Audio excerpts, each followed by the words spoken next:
মা মেয়ে সকাল সকাল কোথায় গিয়েছিলাম সেই ভিডিওই আজকে শেয়ার করছি আপনাদের সাথে। আসসালামু আলাইকুম এভরিওয়ান, কেমন আছেন সবাই?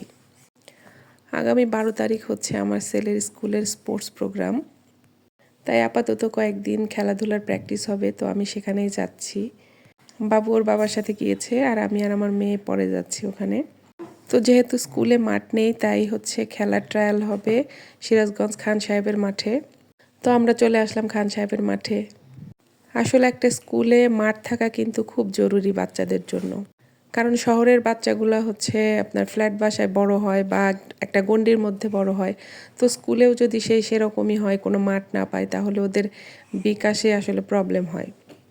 তো সিরাজগঞ্জের হাতে গোনা 4-5টা স্কুল বাদে কোনো স্কুলেরই মাঠ নাই। ম্যাক্সিমাম স্কুলগুলো হচ্ছে, বিশেষ করে প্রাইভেট স্কুলগুলো, একটা করে বিল্ডিং ভাড়া নিয়ে স্কুল করেছে। আপনাদের কাছে আমার রিকোয়েস্ট থাকবে যে আলহামদুলিল্লাহ আপনাদের ইনকাম তো ভালো, তাহলে আপনারা শহরের আশেপাশে কোথাও একটু জায়গা নিয়ে বড় পরিসরে মাঠ সহ স্কুল করেন, তাহলে বাচ্চাদের জন্য খুব ভালো হয়।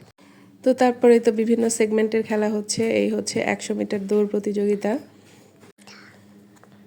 তো দৌড় প্রতিযোগিতা শেষে আবার শুরু হয়েছে হচ্ছে কক ফাইট, অর্থাৎ মোরগ লড়াই। এটা অনেক মজার একটা খেলা। তো কক ফাইট শেষ হলো, তারপর এইদিকে হচ্ছে মেয়েরা দড়ি খেলতেছিল, আর ওদের দড়ি খেলা দেখতে দেখতে আমি হয়রান হয়ে গেলাম, কিন্তু ওরা কেউ কাউকে ছাড় দিতে রাজি না, ফার্স্ট হতেই হবে। তো তারপর অন্যদিকে যে মেয়েদের হচ্ছে পতাকা দৌড়, মানে পতাকা একটা জায়গায় রাখা আছে, এখান থেকে নিয়ে আবার ফিরে যেতে হবে। তো তারপর হচ্ছে ছেলেদের ছিল হচ্ছে ব্যাং দৌড়। এটা অনেক মজার একটা খেলা, কিভাবে দেখেন লাফায় লাফায় চলে আসতেছে। তো তারপর খেলাধুলা শেষ করে আমরা একটু বাজারের দিকে যাচ্ছিলাম, আমার একটা জুতা কেনার ছিল। তো আমরা বেশ কয়েকটা জুতার দোকান খুললাম, কিন্তু আমি মানুষ বেশি বড় না হলে কি হবে, আমার পা অনেক বড়, আমার পায়ের সাথে জুতা মেলা অনেক কঠিন।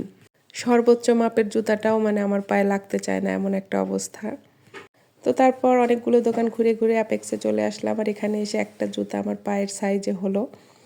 তাও সেই জুতাটা আমার মেয়ে নিয়ে নিয়েছে, সে সারা রাস্তা নিয়ে আসছে এই জুতা নাকি তার, সে আমাকে দিবে না।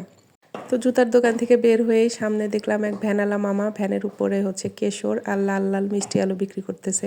তো মিষ্টি আলু সবসময় সাদাই খেয়েছি, লালটা কখনো খাইনি, এজন্য বললাম যে একটু কিনে নিয়ে আসো। তো তারপর সব কাজটা শেষ করে বাসায় ফিরলাম, আর বাসায় এসেও এই জুতার মালিক আমি হইতে পারলাম না। সেই জুতা পরে সারা দিন হচ্ছে রুমের মধ্যে দিয়ে ঘুরে বেড়াইছে আর বলছে এটা নাকি তারই জুতা। আচ্ছা ঠিক আছে, কি আর করার। তো আজকের ভিডিও এই পর্যন্তই। আপনারা সবাই ভালো থাকবেন, সুস্থ থাকবেন, আর আমাদের জন্য দোয়া করবেন। আল্লাহ হাফেজ।